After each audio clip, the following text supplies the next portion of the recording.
ಕರ್ನಾಟಕ. ಎಲ್ಲರೂ ಹೇಗಿದ್ದೀರಾ? ಎಲ್ಲರೂ ಚೆನ್ನಾಗಿದ್ದೀರಿ ಅಂತ ಭಾವಿಸ್ತೀನಿ. ಇವತ್ತು ನಾನು ಜೋಳದ ಹಿಟ್ಟಿನ ಮುಟಿಗೆ ಹೇಗೆ ಮಾಡೋದು ಅಂತ ಹೇಳಿ ತೋರಿಸ್ಕೊಡ್ತೀನಿ. ಈಗ ಮೊದಲಿಗೆ ಅದಕ್ಕೆ ಬೇಕಾಗಿರೋ ಸಾಮಗ್ರಿಗಳು ಏನು ಅಂಥೇಳಿ ನೋಡ್ಕೊಳ್ಳೋಣಂತೆ. ಮೊದಲಿಗೆ 2 ಕಟ್ಟಷ್ಟು ಬೆಳ್ಳುಳ್ಳಿ, ಅಚ್ಕಾರದ ಪುಡಿ, ಜೀರಿಗೆ, ಉಪ್ಪು, ಹಾಗೆ ಕರಿಬೇವು, ಕೊತ್ತಂಬರಿ ತೊಗೊಳ್ಬೋದು. ಇಷ್ಟ ಇದ್ದರೆ ಹಾಕ್ಕೊಳ್ಬೋದು, ಇಲ್ಲಾಂದರೆ ಅದನ್ನು ಬೇಡ. ಮೊದಲಿಗೆ ಏನು ಮಾಡೋಣಂತೆ, ಜೀರಿಗೆನ ಕಲ್ಲಲ್ಲಿ ಚೆನ್ನಾಗಿ ಕುಟ್ಕೋಬೇಕು. ಸಣ್ಣ ಪುಡಿ ಆಗಬೇಕು. ನೋಡಿ ಎಷ್ಟು ಪುಡಿ ಆಗಿದೆ, ಸಣ್ಣ ಆಗಿದೆ. ಈಗ ಅದಕ್ಕೆ ನಾನು ಬೆಳ್ಳುಳ್ಳಿ ಹಾಕಿ ಜಜ್ಕೊತೀನಿ. ಇದು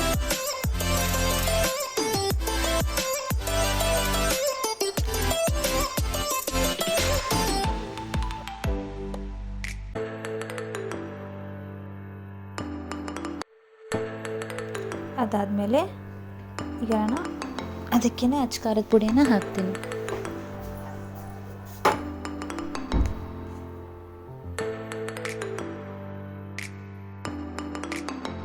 ಇದನ್ನು ಇಷ್ಟು ಸಣ್ಣ ಆಗಿದೆ. ಇವಾಗ ಏನು ಮಾಡಬೇಕು, ಉಪ್ಪು ಹಾಕಬೇಕು. ಉಪ್ಪು ಹಾಕಿ ಸ್ವಲ್ಪ ಕುಟ್ಟಬೇಕು. ಹಾಗೆ ನೋಡಿ ಕರಿಬೇವನ್ನು ಹಾಕ್ತಾ ಇದ್ದೀನಿ. ಈಗಲೇ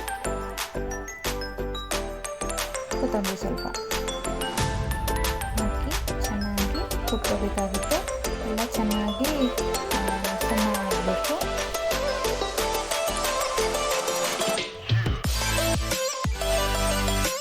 ಈಗ ನೋಡಿ, ಜೋಳದ ಹಿಟ್ಟಿನ ಮುಟಿಗೆಗೆ ಬೇಕಾಗಿರೋಂಥ ಒಂದು ಮಸಾಲೆ ಅಂತ ಹೇಳ್ಬೋದು. ಇದು ಮಸಾಲೆ ರೆಡಿಯಾಗಿದೆ, ಸಣ್ಣ ಆಯಿತು. ಇದನ್ನೀಗ ಪಕ್ಕಕ್ಕೆ ಇಡೋಣಂತೆ.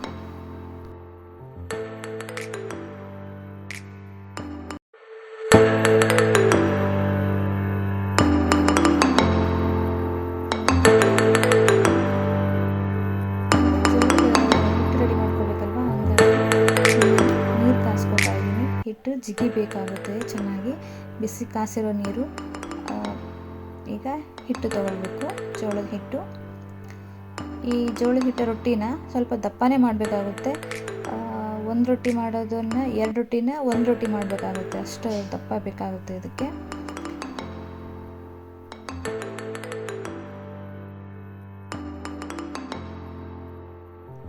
ನೀರು ಹಾಕಿ ಸ್ವಲ್ಪ ಸ್ವಲ್ಪ ಕಲಿಸ್ಬೇಕಾಗುತ್ತೆ. ನೀರು ಸ್ವಲ್ಪ ಹದ ಮಾಡಬೇಕು, ಬಿಸಿ ಬೇರೆ ಇರುತ್ತೆ.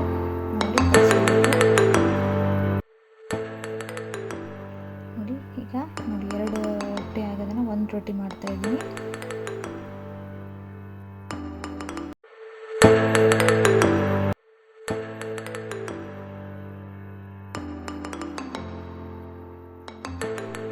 ಈಗ ರೊಟ್ಟಿನ ತಟ್ಕೊಳ್ಬೇಕು.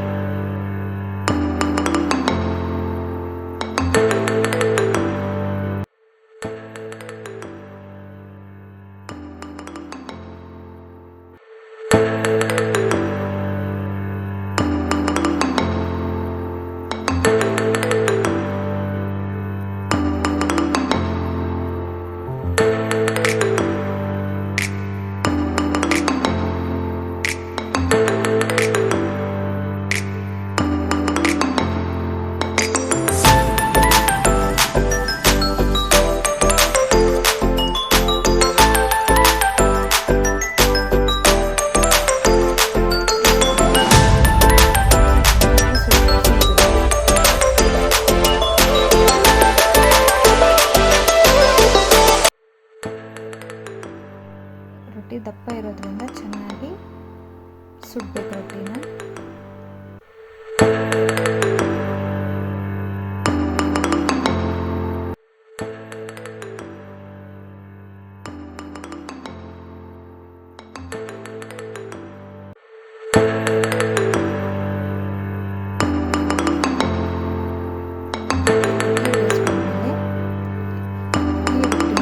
ಬಿಸಿ ರೊಟ್ಟಿ ಇರುತ್ತೆ, ಇದು ಬಿಸಿ ಬಿಸಿ ಇದ್ದಾಗೆ ಈ ರೊಟ್ಟಿಗೆ ಜಾಸ್ತಿನೇ ಹಾಕೋಬೋದು. ತುಂಬ ಚೆನ್ನಾಗಿರುತ್ತೆ ಜಾಸ್ತಿ ಇದ್ರೂ.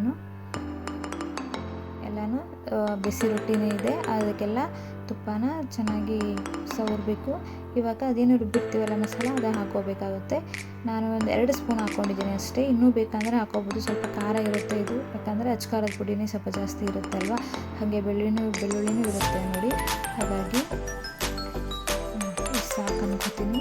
ಇದನ್ನು ಚೆನ್ನಾಗಿ ರೊಟ್ಟಿಗೆ ಸವರಿ ರೊಟ್ಟಿನ ಚೆನ್ನಾಗಿ ಕಿವುಚಬೇಕು, ಮೆತ್ತಗೆ ಮಾಡ್ಕೋಬೇಕೀಗ.